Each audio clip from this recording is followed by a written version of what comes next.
জয় রাধে। আজকের পাঠ শ্রী নিত্যানন্দ তত্ত্ব নিরূপণ শ্রী চৈতন্য চরিতামৃত আদি লীলাখণ্ড শ্লোক 171। এত বলি নাচে গায়ে করো এ সন্তোষ, কৃষ্ণ কার্য করে বিপ্র না করিল রোষ।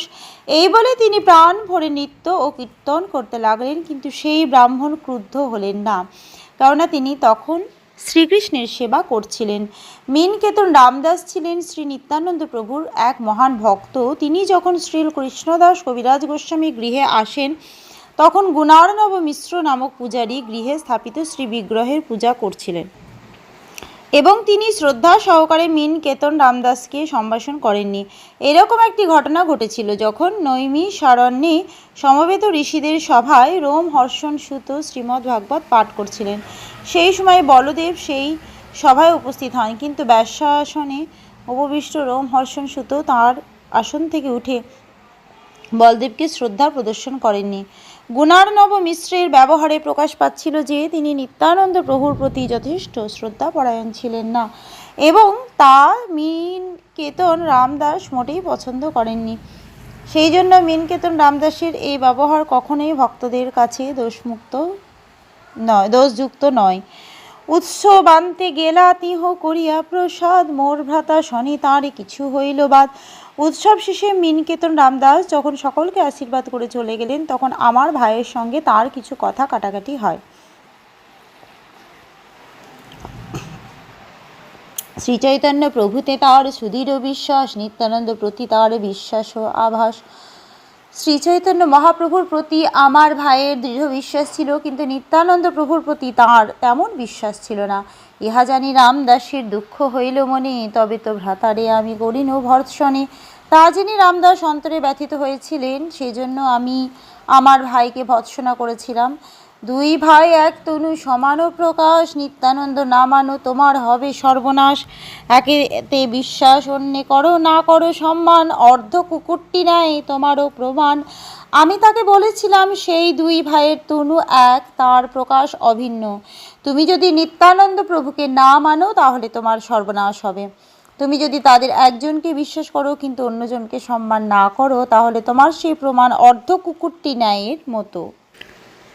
কিংবা দোহানা মানিয়া হও তো পাষণ্ড, একে মানি আরে না মানি এই মতো ভণ্ড। একজনকে মেনে অপরজনকে না মেনে ভণ্ড হওয়ার থেকে দুজনকে না মেনে পাষণ্ড হওয়া শ্রেয়। ক্রুদ্ধ হইয়া বংশী ভাঙ্গি চলে রামদাস, তৎকালে আমার ভ্রাতার হইল সর্বনাশ। ক্রুদ্ধ হয়ে রামদাস তাঁর বাঁশি ভেঙে সেখান থেকে চলে গেলেন, এবং তখন আমার ভাইয়ের সর্বনাশ হলো। এই তো কহিল তার সেবক প্রভাব, আর এক কহি তাঁর দয়ার স্বভাব। ভাইকে ভর্ৎসনাময়ী লইয়া এই গুণ, সেই রাত্রে প্রভু মোরে দিলা দর্শন। এভাবে আমি শ্রী নিত্যানন্দ প্রভুর সেবকের প্রভাব বর্ণনা করলাম। এখন আমি তার দয়ার স্বভাব বর্ণনা করব। আমার ভাইকে আমি ভর্ৎসনা করলাম, সেই গুণের প্রভাবে সেই রাত্রে শ্রী নিত্যানন্দ প্রভু স্বপ্নে আমাকে দর্শন দিলেন। নৈহাটি নিকটে ঝামটপুর নামে গ্রাম, তাহা স্বপ্নে দেখা দিল নিত্যানন্দ রাম। নৈহাটির কাছে ঝামটপুর নামক গ্রামে স্বপ্নে শ্রী নিত্যানন্দ প্রভু আমাকে দর্শন দিলেন।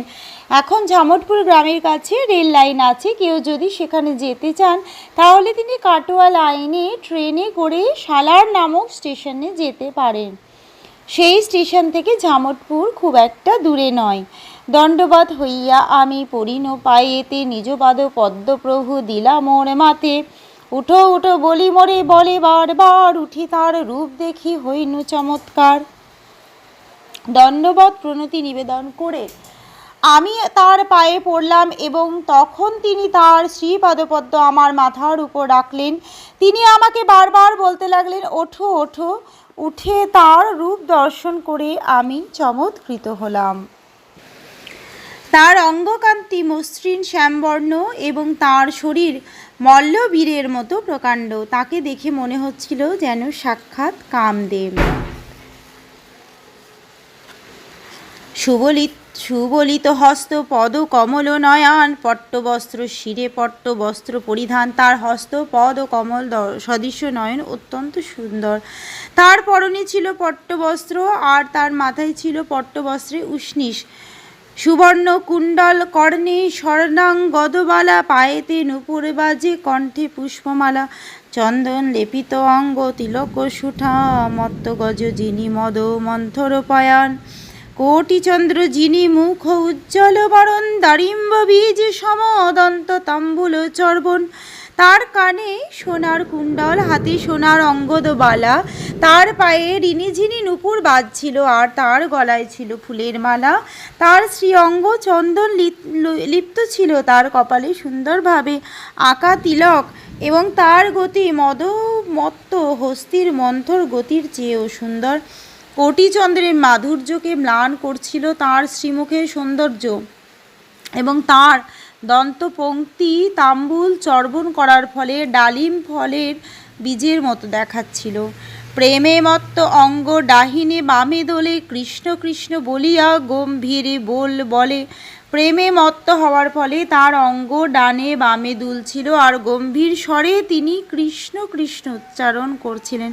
রাঙা যষ্টি হস্তে দোলে যেন মত্ত সিংহ চারিপাশে বেরিয়ে আছে চরণেতে ভৃঙ্গ পারিষদ গণে দেখি সব গোপবেশে কৃষ্ণ কৃষ্ণ কহে সব প্রেম আবেশে সিংহাবাসী বাজাই কেহ কেহ নাচে গায় সেবক যোগায় তাম্বুল চামর ঢুলায় তার হাতে রাঙা যষ্টি দুলছিল তাকে দেখে মনে হচ্ছিল যেন এক মত্ত সিংহ তার চরণ কমলের চারপাশে উঠছিল অসংখ্য ভ্রমর তার সমস্ত পার্শ্বদের পরনে ছিল গোপবেশ এবং তারা সকলেই প্রেমাবিষ্ট হয়ে কৃষ্ণ কৃষ্ণ নাম উচ্চারণ করছিলেন তাদের কেউ সিংহা ও বাঁশি বাজাচ্ছিলেন কেউ নাচছিলেন এবং গান গাইছিলেন কেউ তাকে তাম্বুল নিবেদন করছিলেন এবং কেউ চামর ব্যজন করছিলেন আজকের পাঠ এই অবধি ভজ শ্রীকৃষ্ণ চৈতন্য প্রভু নিত্যানন্দ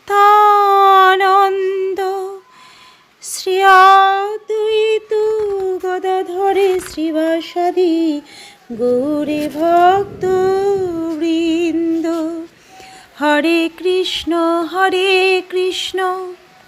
কৃষ্ণ কৃষ্ণ হরে হরে হরে রাম রাম রাম হরে হরে জয় রাধে জয় রাধে জয় রাধে জয় রাধে জয় রাধে।